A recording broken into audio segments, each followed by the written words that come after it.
Welcome to Kamilla Singh show. And before we start the show, I want to acknowledge that we are on traditional unceded territory of First Nation, of Squamish Nation, Silvertooth, and Kwatlen. Because we are immigrants on this land, and I want to acknowledge the Mother Earth, and I want also to acknowledge the people that allow us to share the land with us. So anytime we do anything, I think it's always appropriate for us to be able to appreciate the land we are standing on. So getting that off, we'll be talking today about something very, very serious that you might have heard in the news, and we have seen it.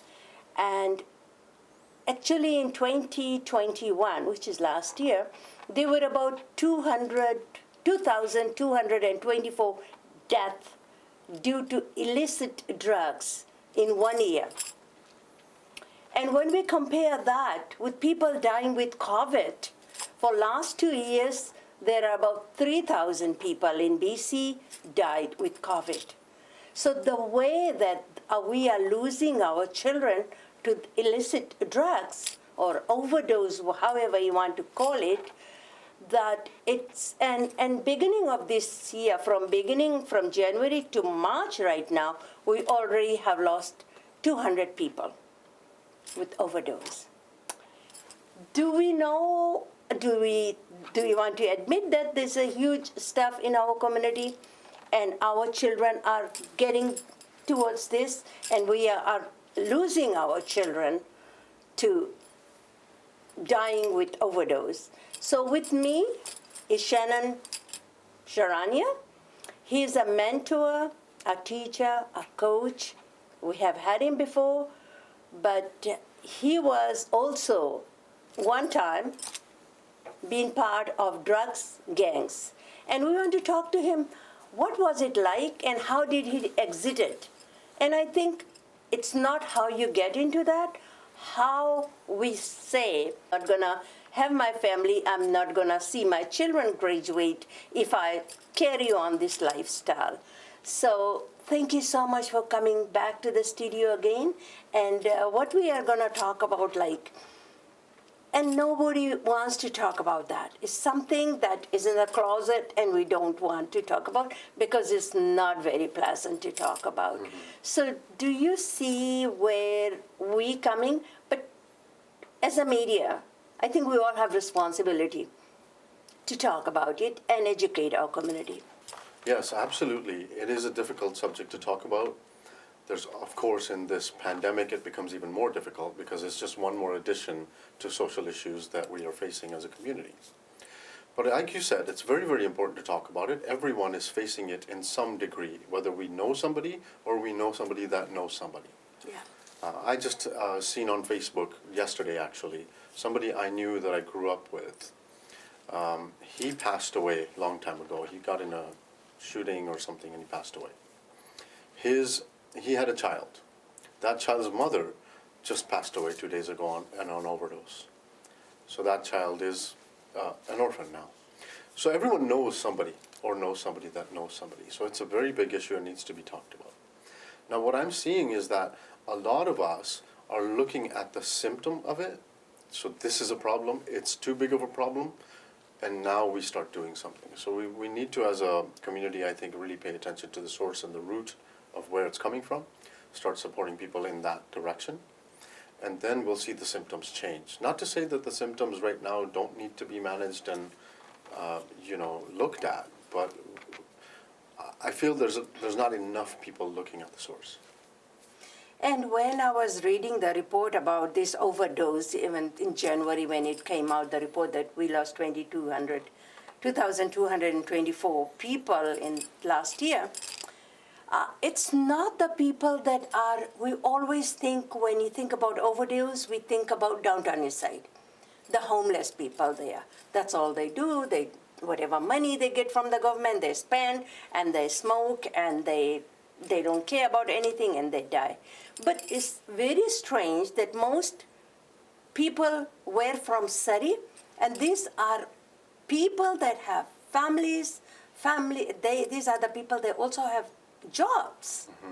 Either they're truck drivers, they're construction workers, whatever. So there were people in here where we're sitting and talking about that we don't know what is going through their head or why, well, I should not say why they're using it. Is it just because they think for a little while if they take something, they will forget the pain, and they don't know what they are smoking, what's inside that? Well, it's true. I think what you're saying has absolutely hit the nail on the head. It is about forgetting the pain most of the time. But you know, from what I've seen, and like you mentioned earlier in the introduction of the show, is that I've been through this journey. Yes. You know, I've used my life as a laboratory, myself as a laboratory. And what I continuously see is that there's a lack of connection. Generally speaking, we are as human beings are lacking connection with ourselves. And the results are there. They're expressed in an unhealthy way. Drugs is just one aspect of it. That's what we're talking about today. But there's dysfunctional behavior at home, there's domestic violence going on. So all of that is really a real result of somebody not connected to themselves, fundamentally speaking.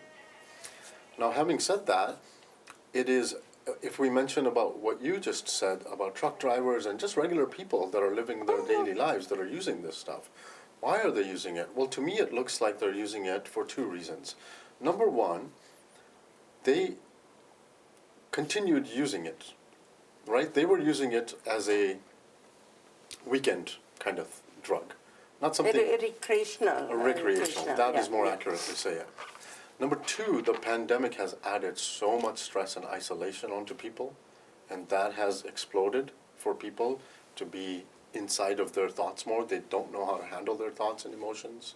It gets overwhelming, and then they need a relief. So I see a lot of the reason going back to that. It's not to blame the pandemic. It's to say that people don't know how to manage and understand their emotions enough, that they get overwhelmed with it and they get scared with it, and then it gets expressed in an unhealthy way. And we are only noticing that because we are looking at the numbers now, you know? So that to me is one of the fundamental reasons. So, well, you as a therapist, as a coach, and you have been through that, and you decided at some point in time, enough isn't enough. If I want to have a long, healthy life, I need to do something. Nobody will help me. I need to help myself. We have to admit sometimes that it doesn't matter how much, but I think in life we need to stand up and we need to say, this is not how I want to spend my life. I want to have a better life, family, and all that. When anytime we hear things like that and everybody is go after government, that there is not enough housing, that there is not enough treatment centers, that we should approach the government in a way that they should provide housing, and if you have everything, maybe this pandemic, or not the pandemic, but this drug abuse or the death and dying will not be in high numbers.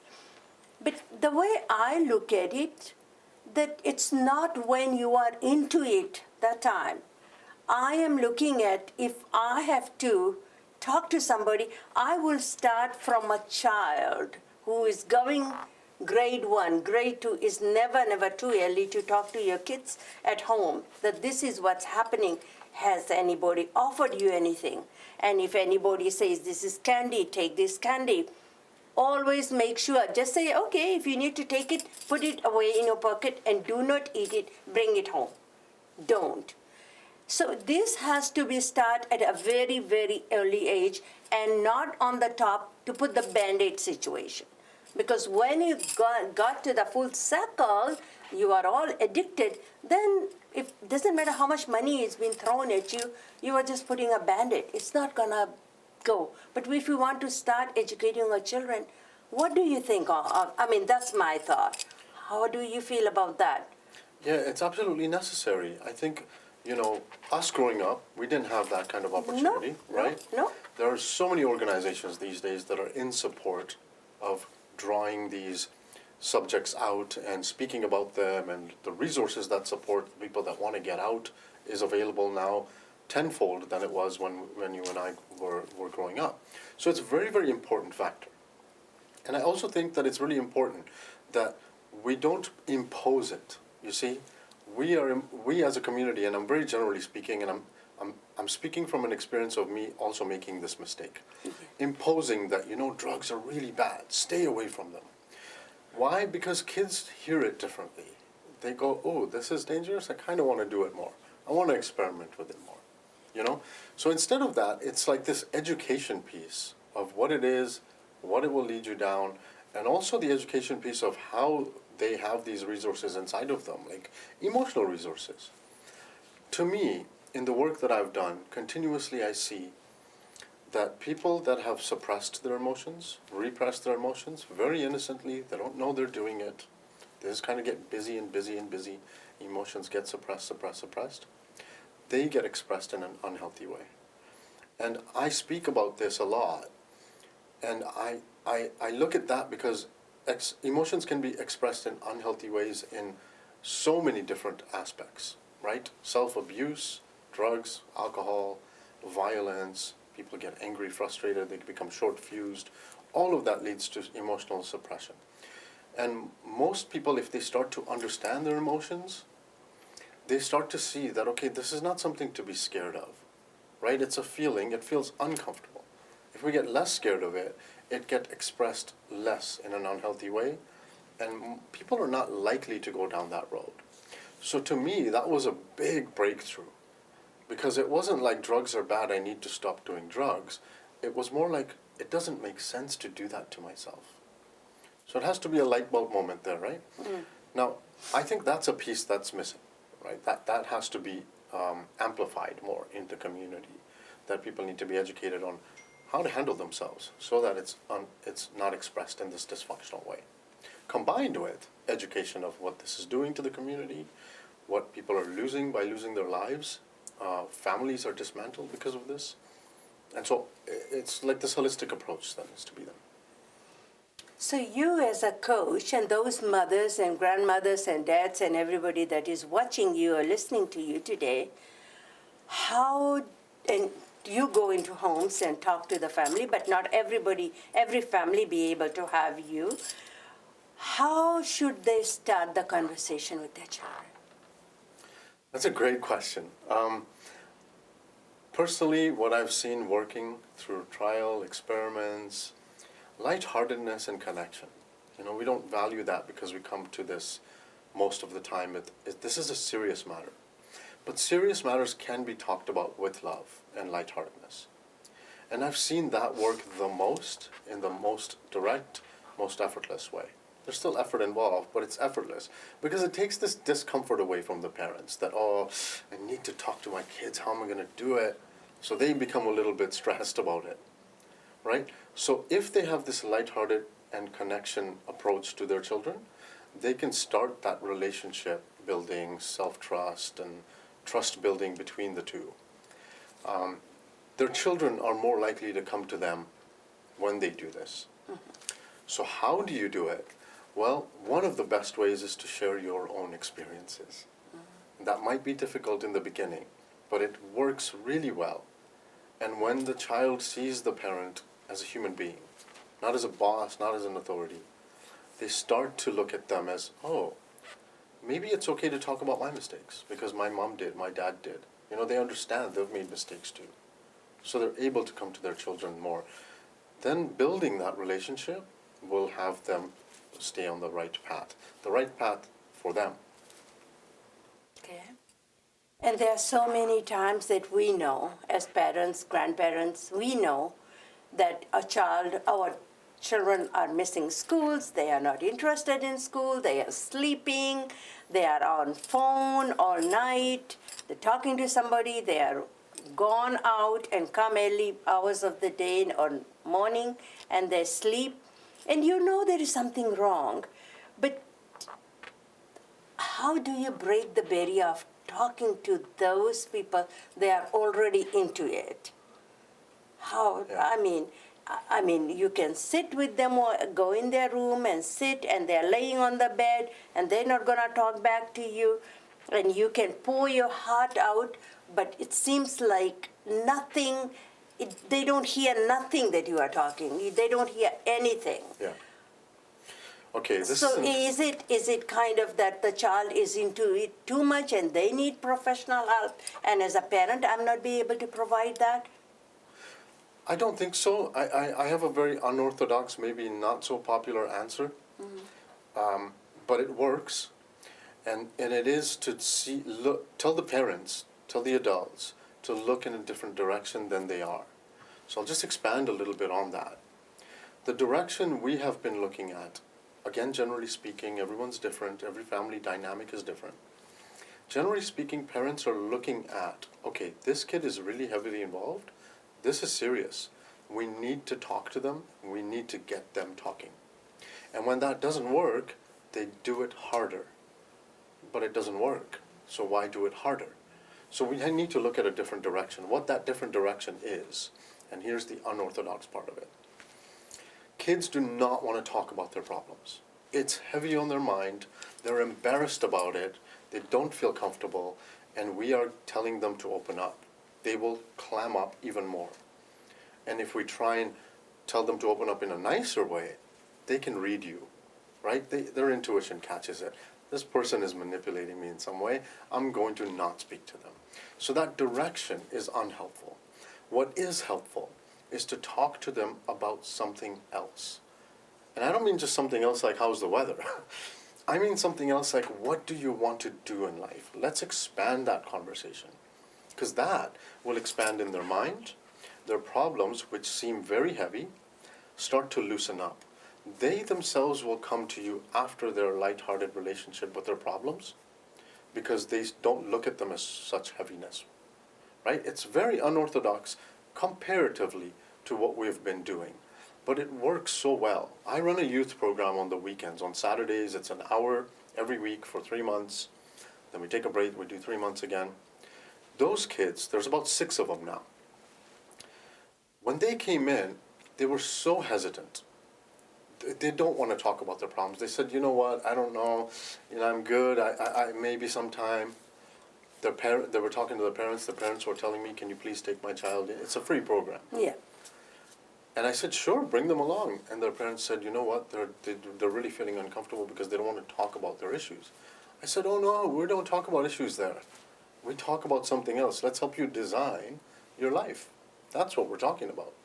So it's like saying, and again, I'm just known for these silly analogies, so forgive me, but it's like saying, I really want to quit smoking. So I'm going to quit smoking after dinner. I will not smoke when I wake up. I will not smoke every hour. I will not smoke after work. My mind is thinking about smoking all day, even if I'm saying I don't want to smoke. The image is smoking in my mind. Now if I say I'm going to chew gum, I'm going to chew gum after dinner. I'm going to chew gum when I wake up. Gum is expanded in my mind. Smoking takes a back road. Not that it won't happen, but it becomes lighter. It becomes lighter, now I want to talk about it. And it's really been working comparatively. Why am I bringing this up? Clearly what we're doing is not working. We don't need to do it harder if it's not working. And I mean, recently or not recently, but last 5-10 years, I have been noticing in my own community or South Asian community at large that there are so many deaths. 25-year-old child died, 35-year-old child was sleeping, didn't wake up, or 39-year-old, whatever. And he died of heart attack. That's the only thing that they know of, he died of heart attack. This stigma that we don't want to admit as parents that my son was or my daughter was into doing all this illegal drugs and other things, and she overdosed, and that's how. Instead of giving it and teaching and telling somebody else that maybe we can save another life, we always hide that. Yeah. Sorry. Yeah, no, it's true. It's a stigma. It needs to be spoken about. But again, I'm just referring back to the reference points I have of what has worked, what hasn't. What really works in talking to people about difficult, uncomfortable conversations is lightheartedness. You know, it really works. Like if I'm working with a family, for example, I usually find out that they bring me in for something about their children, but there's a lot of dynamics within the household they're not talking about because they want to talk about their children. Those dynamics are contributing Yeah. to the growing up of the child. So those dynamics need to be looked at. And those dynamics really are that if we're putting serious feelings onto something, it becomes harder to talk about. So that is one of the most important aspects. Now, just very briefly, I want to say that it's very easy to look at the visible part. You know, we all do it in our daily lives. None of us are saved by this because we're all human beings. So what I mean by this is there's something visible, like a dysfunctional behavior. There's something visible, like a unhelpful habit that we're into. Say, for example, I have to wake up at 5 every day. And I just can't do it. I'm waking up at 6. I'm waking up at 6. I'm waking up at 6. Yeah. So that's something visible. Well, I want to look at what's invisible that's driving that. It's not just about sleeping early. It's about, is this important to me? So, you know, you amplify what's invisible inside of people. Usually what's invisible in us is emotions. Until it becomes too heavy, then we are too distorted to try and handle them. So we look for these escape routes. But that is a very, very important aspect, not often looked at, and very effective. Look at the invisible inside of you. Start to, you know, get in touch with how your system works, how your thinking patterns work, how your emotional reactions are. How does somebody react when they get a flat tire? That's how they're going to react to stress. You know, so that is an important piece. Another thing that I also have seen is kind of we are immigrants. We came here to make better life for we always say that not for ourselves, but our children. To make sure that what I didn't have, I want to make sure my child has. Proper education, proper house, food, clothing, everything. And then when our children get into this kind of habit and they don't succeed in life, and then sooner or later, if you are heavily involved in there, you're not going to live till 60. I mean, we all know that, right? Someone down the road, life will end. And then as a parent, as a grandparent, we live with the guilt feeling for the rest of our life that I have failed being a good parent to protect my children. Yeah. They are just living, breathing, but they are not living life. And it's like a life sentence. The person that's gone is gone. But the person that's got left behind, it's a life sentence for them. Yes. And it's so, so, so sad. Because that smile will never come back on their face. They're just existing on this earth. So I want, sometimes we do need to hit that message to the kids that if you don't care about your life, that's your choice, right? We cannot. We will try as parents and the teachers, parents, coaches, and all that. But if something happens to you, no, it's a good point, and it is a very, very sad dynamic that happens after somebody is gone. I personally know many, many parents that have lost their kids very, very young, and they've never recovered. And I know parents that have made peace with that and sort of tried to make a life out of it, out of what's left. So there's a lot of empathy there and understanding that this is what's going on a bigger scale, especially in our community right now, worse than ever. And I also want to mention that, if somebody is, say for example, raising a child or mentoring a child, they have to really make that child important. They have to make that child's success important. And how to make a child's success important is to not get on their roller coaster. So what I mean is that if they're going up and down, it's not necessary for us to go up and down with them. Because if we're in their roller coaster, now both of us need help. Yeah. Because we're stressed and we're anxious and we're sad and we're worried. And how do you not get into that roller coaster? Well, we start to look at them as their own human being with their own resources, their own expertise. I often, when I coach the youth, I tell them, you're the expert in your life, not me. Yeah. I'm going to help you draw out your expertise, but you're the expert, so you have the answers, and I'm going to ask the questions to help tease them out.